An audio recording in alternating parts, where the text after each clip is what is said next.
Hi, welcome to another exciting episode of the Andre the Beast Creighton Show. Today, we're going to talk about a podcast that's been basically blowing up. It's been blowing up for a while, but we're going to go into the creator, into the mind of the genius behind the particular podcast that I'm talking about. Don't worry about what you see behind them. We're going to talk about that backdrop in the whole 9 yards. Without further ado, I'd like to welcome to the Andre the Beast Creighton Show, the creator of Too Opinionated, Michael Wald. Michael, welcome to the show, big guy. Hey, Andre, thank you so much. Yeah, happy to be here. Great. You know what? Me and you've been talking off camera, and the first thing that came to my mind was I like the Incredible Hulk. I'm a Marvels fan, but I see all kind of things behind you. Before we get into that, tell the viewers a little bit about who you are before we get into all your creations. Well, so I think probably the best place to start. So back in the 90s, I ran a couple of comic book stores. That's how I put myself through college. And we were talking, I went to Marshall University. So I had a store that was literally across the street from the campus. It was awesome. That since then, the Marshall has bought that property. So that property doesn't even exist anymore as far as commercial property. But that's how we got started. 1996, Marvel goes bankrupt. Right. And I was like, it's over. I got to get out, before. Wait a minute, Mike. I didn't even know this. You said Marvel comic Stan Lee? Yeah. Marvel bankrupt? Stan Lee, who at the time I was pretty friendly with because I did a lot of conventions. And at that time, he used to do a lot of conventions. So I'd run into him quite a bit. Mm-hmm. But Marvel went bankrupt. That's when they sold everything off.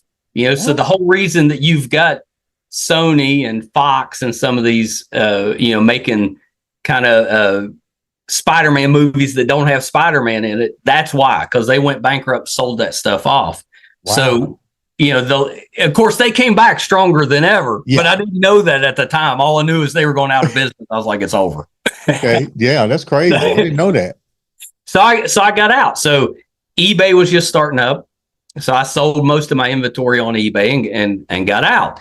Well, I had a son a couple years after that, and I always regretted not hanging on to the store for him, just to share that nerdiness that I love. Well, Mike, not even that, but now that I think about it, you had a comic book store. I grew up buying comic books, the Human Fly and Luke Cage versus such. You probably had some books that are right now probably was worth a lot of money. Listen, if you name a book that was made in the 60s, I had it. So anybody you want to think of, especially Marvel wise, so Iron Man, the Hulk, the Avengers, Spider-Man, we had all those. X-Men, whatever you can. Yeah, Thor. We had all their first issues. It was a great time to own a comic store. Plus, it was in the 90s, which is when all the Star Wars movies came back. We got the prequels. Mm-hmm. So we had, all of that going on in the store too. I miss it. That was the best. But as my son grew up, we were looking for ways that we could connect and share those things that we loved together, since we didn't have the store experience. Okay. So 2014, we started a Facebook page called MeisterCon, and it was just a meme page, just a way to get out there. Right. And it kind of did well, grew a following and allowed us to kind of just share nerdy stuff. Mm-hmm. 2019 comes along. Brett, who's my son, Brett's a librarian during the day. So he said, what if we tried a podcast together? And I was like, yeah, let's do it. I was just happy to do something with him. Right. Like how many of your kids say, let's go do a podcast, Dad? Do a podcast. We didn't know what we were doing. At that time, we were in a bedroom. We were using a cell phone and just holding a microphone up to a cell phone to talk to people. We had no clue what we were doing. But we were very honest about it. We just let people know, hey, We're trying to figure it out. You know, Right. if you want to stick with us, we'll get better as we go along. Now, when was this? When did this first take That place? was January 2019. Wow. Okay. So we just kept playing with it. You know, Zoom got popular not long after that, so we started doing video interviews, kind of similar to what you're doing, and it just took off. You know, I can't really explain it. You know, a lot of times people kind of catch something that they like and it does well, and you don't really know why. It just does. Now, I suspect it has more to do with our guest list. We're going to talk about that too. Than me, but hey, we'll take it regardless. You know, one thing that I brought with me from that comic book experience is I made a lot of contacts in the entertainment business because I worked so many conventions. Right. So when we started the podcast and decided we wanted to do interviews, I started there. I started reaching out to those old contacts and getting people for the show.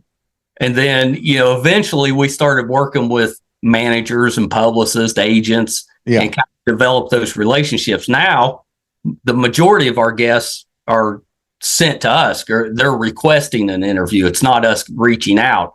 Initially, you know, those first couple of years, it was us going and asking for interviews. Isn't it funny how, you know, entrepreneurs don't understand? It's not so much what you know, but it's really who you know. You basically bloom best by keeping your contacts in check for something like this. And you had no idea this was going to even flourish the way it did. Yeah. No, I had no clue. You know, the early on, I made I was a Star Trek fan. We talked about that. Yeah. Jennifer Nash, who was on she was on the episode of The Next Generation called An Inner Light, played Patrick Stewart's daughter in the episode. Okay. So she was casting for Manhunter in Pittsburgh. And I saw on Facebook that she was in Pittsburgh, and I just reached out. I said, hey, you know, I've got this Facebook page. We started a little podcast, you know, maybe we can help you promote. And she said, yes. You know, didn't answer me on Facebook, actually picked up the phone and called me. What? Like, yeah, picked up the phone and called me. And I'm like, yeah, we're in St. Albans, West Virginia, which is about a 3-hour drive from Pittsburgh. Right. So she said, well, you know, I asked her, I was like, would you like to be a guest on the show? I said, you'll be our first guest. And she's like, yeah, of course. She said, I'll just drive down, you know, from Pittsburgh. So, yeah. So I bet you was like, oh my God. Oh, I couldn't believe it. So she's driving from Pittsburgh, and then she says, I'm going to bring food, so I'll cook. Because, you know, in addition to being an actress and a casting director, she's a chef. So I was like, so she drives from Pittsburgh. She's never met us, cooked us dinner, was a guest on the podcast. That's how we got started. What did your son say? Did he even know who she was? No, he didn't know. He didn't know. And the funnier part was when I called my wife and I'm like, hey, I've got this actress from the 80s that's going to come and have dinner with us. And she's like, what? You know, now I do that stuff all the time. And now she's used to it. So she didn't even believe. But then when we were starting, she was like, what are you talking about? But, you know, Jennifer and I became very good friends. We, you know, we've produced some some podcast shows since then. And it's that start and kind of just developing that little relationship really helped us kind of develop the confidence to keep the show going. Because if we hadn't run into Jennifer, I'm not sure we'd have kept the show going, you know, for this. But we did.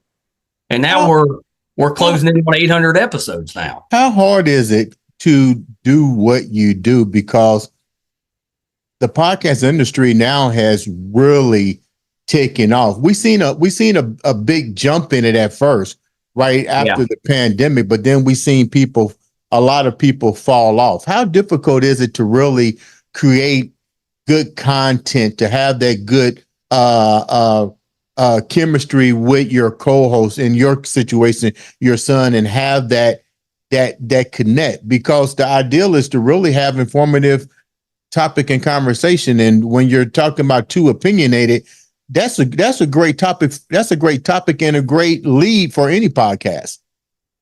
Yeah, yeah, it really is. It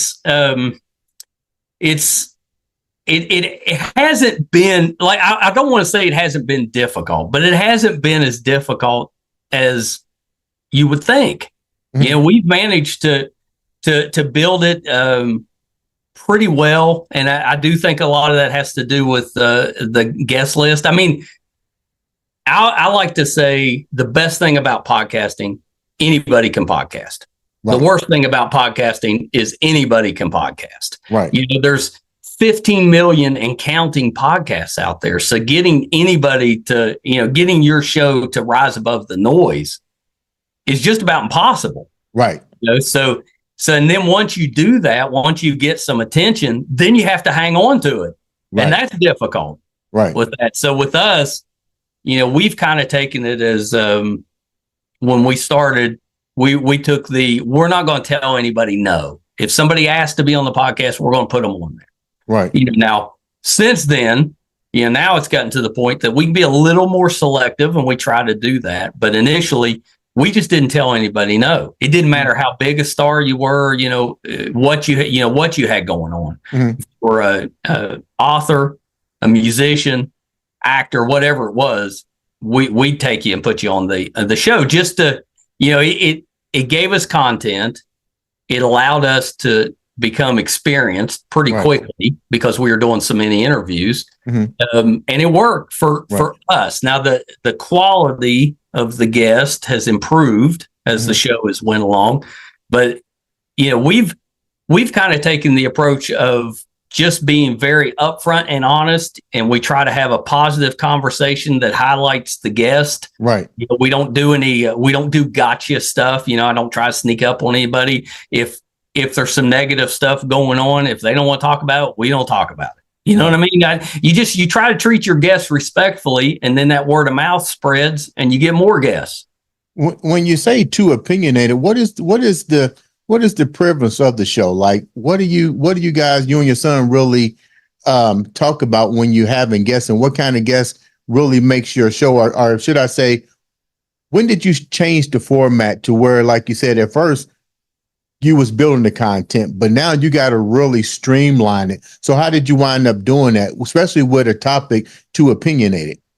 Yeah. Well, so the initial idea with the show was you have two generations, father and son, mm-hmm. that should have different opinions, because we come from things, from different angles. Right. So that should lead to some pretty good discussion because we would have opposite or differing opinions. But the reality was we actually had a lot of the same opinions. So, really? and we discovered pretty early on, Brett doesn't like being on camera. He doesn't mind doing the audio only episodes where we're just talking about a subject, mm-hmm. Maybe we do a Madam Web episode, right. That's the new movie out. So he doesn't mind that, but he doesn't like being on camera. But he loves to do the editing, the marketing, the behind the scenes stuff. Right. Well, I discovered the opposite.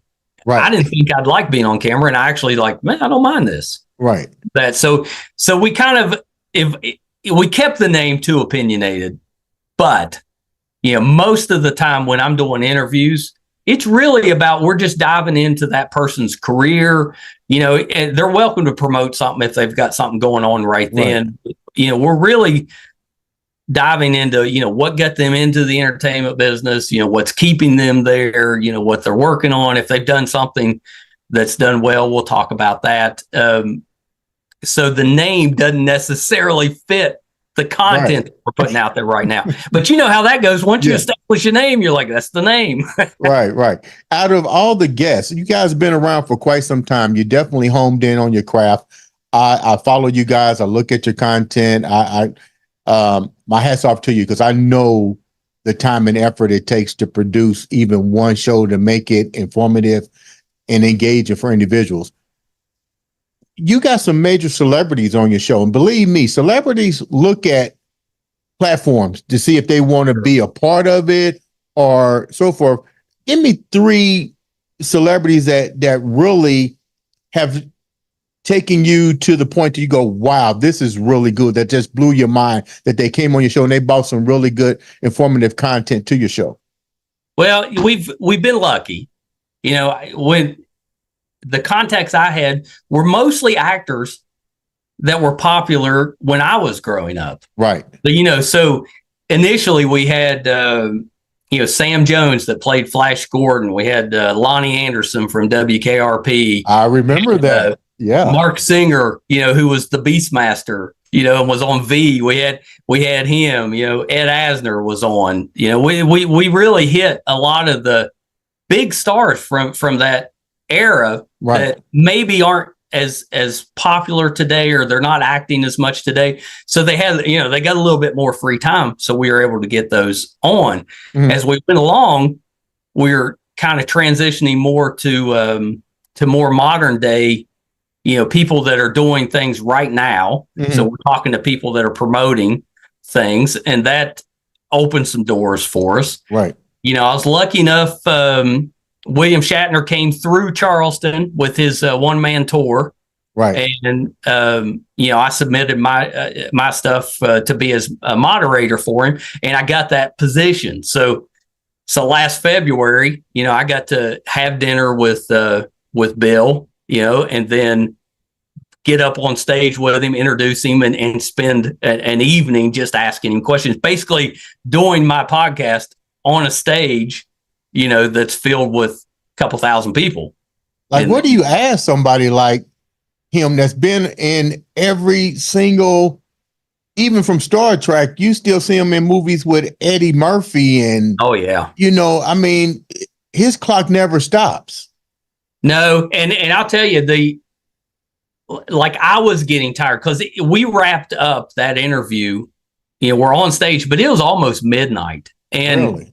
After the interview, he met with fans for a couple of hours, signing autographs and taking pictures and stuff. And then we're like 2:00 in the morning. He drove himself to Fort Wayne, Indiana for his next show. So that's right up the street from here. That's right. Yeah, exactly. Yeah. So he left at 2:00 in the morning, drove to Fort Wayne, which was, I think, about a 4-hour drive. He's in his 90s, but he's got as much energy as you would want. What did you take away from that interview? What did you take away from it? Well, did he share anything with you with what you're doing? Yeah, it's a couple things. So it helped to legitimize us, because we were, we took that as a way to promote the show, and that helped us quite a bit. It kind of showed me that there's nobody out there that we couldn't get as a guest. We just got to put the work in with that. So that was pretty nice. I'm an introvert at heart, so I get nervous, and especially if I'm in a situation where I'm not comfortable, or if I'm out in front of a crowd. Mike, I don't believe that. I don't believe that one bit. I know.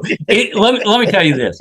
I spent the majority of my life working, running call centers. I ran call centers for Ticketmaster, for DirecTV, for AT&T, really? And I never liked any of it. I just didn't enjoy it. But that's my degree was in management. After the comic book stores closed, that's what I went into. Wow. And I never enjoyed it. I dreaded meetings. I hated talking with bosses, any of that. I just introvert, struggled. So I was a little leery coming into the podcast because I'm like, I'm not sure how that's going to go. Right. But I got comfortable, once I got into it and kind of figured out, hey, you can do this. There's nothing. And then after William Shatner, I'm like, if I can be on stage with William Shatner and survive it, then there's nobody I can't talk to. So it helped me that way, if that makes sense. What did William Shatner, did he even know the concept of a podcast? Because he's probably seen every type of entertainment. Oh yeah. Field. Was he shocked with the podcast, or was he just like, what was his reaction to it?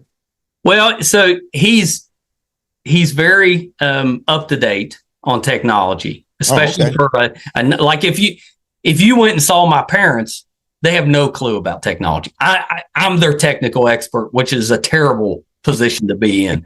But now William Shatner, he was pretty up to date with that stuff. He was pretty aware of anything that's on his social media. He does most of his tweeting himself. He handles that. Now I'll tell you, when we were having dinner, is just the two of us. We're backstage having dinner, and he didn't talk about himself much. He wanted to know about the podcast. He was asking about my family, how I grew up. Very personable. Really? As soon as he steps on stage, he's William Shatner. It's a completely different persona. So he gets he's this presence on stage, but backstage, he's just a guy, if that makes sense. Yeah. You share some other exciting things with me outside of the podcast. Yeah. You come from an area where legacy is deeply rooted. And let's talk about Marshall for a minute. When I think about Marshall, I think about the movie with of course. Matthew McConaughey.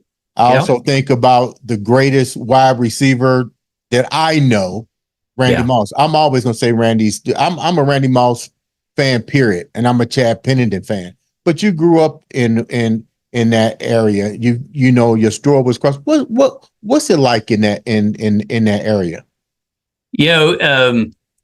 Being a Marshall graduate is pretty great. It's a great university. I've got to see through my life it expand. We got to see it go up to Division I in football. We were Division II when I was in school in 1990. We won the Division II championship, and then moved up to Division I. Randy Moss was a big part of that. A lot of the reason that they were able to make that move was because they were so successful. That success, a big part of it, came from Randy. And the great thing with Randy was, we followed him in high school, and he was on a high school team, basketball team, with Jason Williams. Yeah, White Chocolate. White Chocolate. Yeah. They played in the same backcourt together. Really? And the other person on that team was Bobby Howard, who went on to Notre Dame to play football, and then went to play pro football. So they basically had three pro athletes on that high school team. Pretty incredible. Yeah. So the question about Marshall, I mean, since the movie came out, everybody knows about the tragedy. I mean, it was awful. I remember it growing up when I was just a kid. I was born in 1969. Tragedy happened in the early 70s. It was devastating. And you don't go to Marshall University and not know, be aware of that presence of that tragedy. But the great thing about Marshall is they haven't let the tragedy define them. They've defined themselves by how they reacted to the tragedy. Right. And we know that story, because we've seen the movie. That the football team came back. They were stronger than ever. Yeah. And they built from there. I remember Stan Parrish was the head coach the first time they got to 500 as a team back in the 80s. I remember that. And they built that and built that and built that until they were national champions. And then they moved up to the higher division. And they've been fairly successful there. Yeah, yeah. When you talk about Too Opinionated, what are some of the topics that have definitely been too opinionated? Because we have so much stuff going on in the world since podcasts has been evolving. We got tons of topics to talk about, some taboo, some need to be addressed. What are some of the things that you and your son, because you said this is you and your son, he likes to stay off camera, but what are at least three of the topics that you guys found very difficult to really understand from his viewpoint, from your viewpoint, and from your listeners' viewpoints? Give me three of them. Yeah. So for us, we like to call ourselves a pop culture podcast. Okay. So, we try, even despite the Too Opinionated name, we keep it pretty positive. Okay. So, we try to focus more on, we may have arguments, but they're not going to be over super serious stuff a lot of the time. It may be over, was the Darth Vader from the original trilogy a bigger threat than the Darth Vader from the prequels? It's nonsense stuff, just nerdy stuff talking about. But now on the, when we have guests on, we don't really censor them at all. If they want to talk about something, we'll let them talk about it.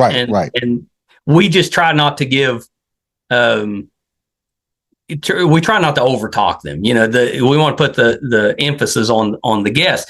So number one on that list that's going to cause conflict is politics. Once you hit politics, it doesn't matter. It doesn't matter what your personal opinion is. I guarantee that there's going to be conflict with anybody you talk to. Right. It's just the way it is. Politics kind of breeds that conflict. So that's the first one.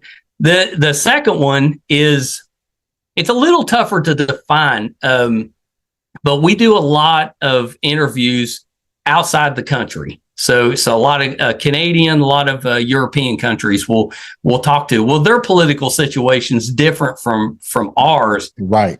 But can be very, it can be a tough situation with that. So we will run into conversations, heavy conversations about political situations in other countries. Right. So I would put that one probably as number two. And then with Brett and I, one of the things that has worked out for us is that our views on how we should be running the episodes of the podcast, right, are different. So with Brett, he wants, like, if he had his druthers, he would take the episodes of me and him just talking about nerdy stuff. Those would be a podcast. The interviews would be a separate podcast. Right. With me, I'm like, it's just one podcast. We just count all of them. Count those numbers up that way. But when we're on just two of us, we'll argue about that stuff all the time. And I'm very detail oriented, kind of a note taker. He's very off the cuff, kind of ad libs everything. That drives me crazy. So that's a conflict we'll come into, because I always think he's unprepared, and he's actually very well prepared. It's just different from mine. When you talk about your son, I see the joy in your eye, even though you wasn't able to have the comic book store anymore. You actually have started something different. How does that make you feel, that you still somewhat keeping that dream alive with father and son, but totally on a whole different spectrum, to where you guys are both respecting each other's generation, so to speak? Yeah, it's been great. It didn't matter to, it matters now, but when we started, it didn't matter to me whether we were successful or not. All I wanted to do was spend time with my son. Right. Well, now we're successful, and I'm getting to spend time with him, and not, we get the father-son time. We get that quality time, but we also get to work with each other as adults. I get to see him actually doing things that are going to help him as he goes through his life. And so it's pretty great, because I can deal with him as a father and a son. I can also deal with him as a peer. And it's been pretty great. Plus, that's somebody I know I can rely on. With this podcast, it's just the two of us. Right. So we have to rely on each other pretty heavy. So if I ask him for something spur of the moment, I know he's going to come up with it for me, and vice versa. Right. And you need that. That you got to have people with you, or it's too much for one person. Right.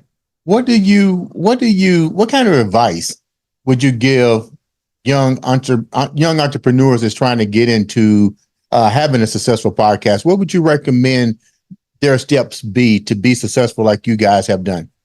It's pretty simple. I mean, make sure that your sound quality is decent. You don't want to be putting out a product that somebody can't listen to. So you got to make sure that that's right.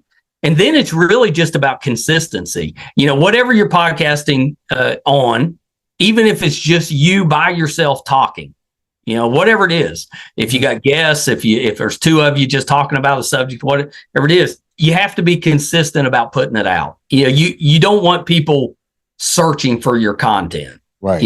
And whatever it is, if you want to put out Mondays at 10 o'clock or Tuesdays at 9 or whatever it is, if you want to put out every day, that's fine too. But you got to get people used to seeing your content at a certain time.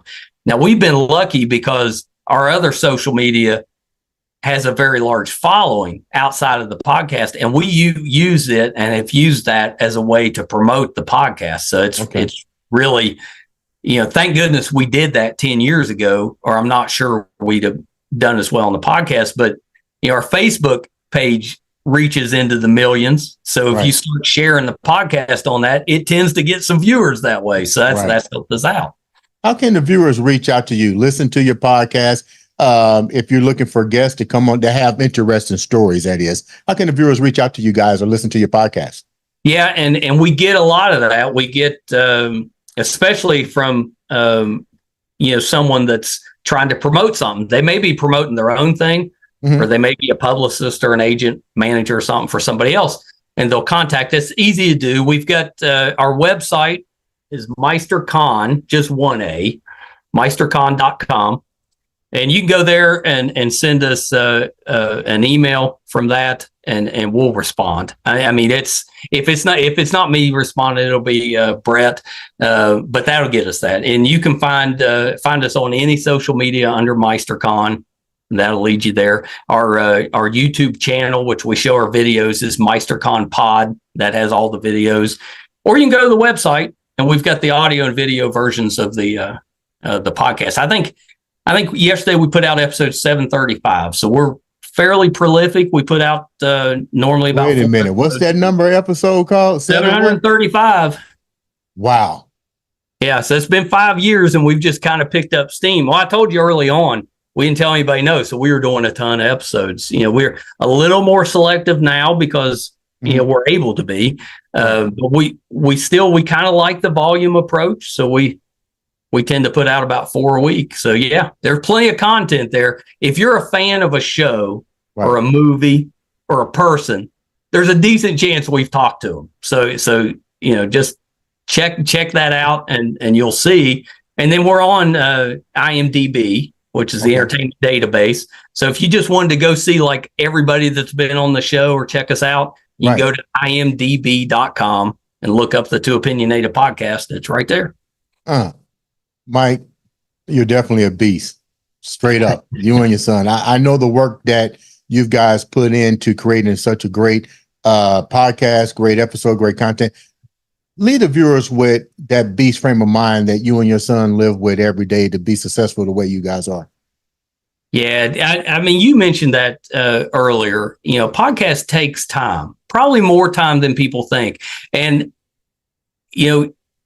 so far, we haven't quite got to the point where podcasts are respected, just by and large, because there's so many of them and the majority of them aren't great.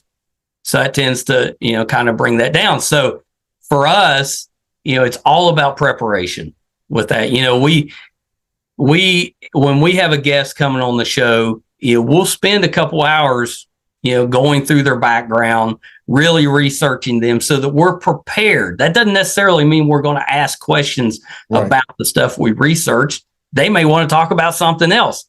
Right. But I like to be prepared. And also a little trick that I use is with actors. This is just a little, I've become friendly with a lot of actors. So I feel pretty confident saying this, but actors, if you have a group of actors, if you're sitting in the middle of a group of actors and you're talking to one person, all those other actors, they look like you've just, kicked their dog, because you're not paying any attention to them. Spotlight on another person. As soon as you turn your attention to one of them, they light up.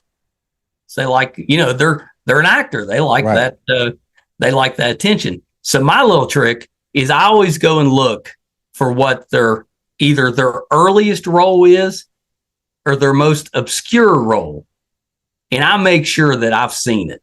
So then I can bring that up and I'll be like, I seen you in this role 23 years ago, this little tiny thing. And 9 times out of 10, they just light up because nobody ever asks them about that. And they love talking about something that they never get asked about. So that's a little trick for me. If you got a guest coming on, find a little tidbit about them that's probably a little obscure that nobody has asked for a while. And I guarantee that's a great way to break the ice, get them involved in the interview. That works for me. That's kind of how we get into beast mode.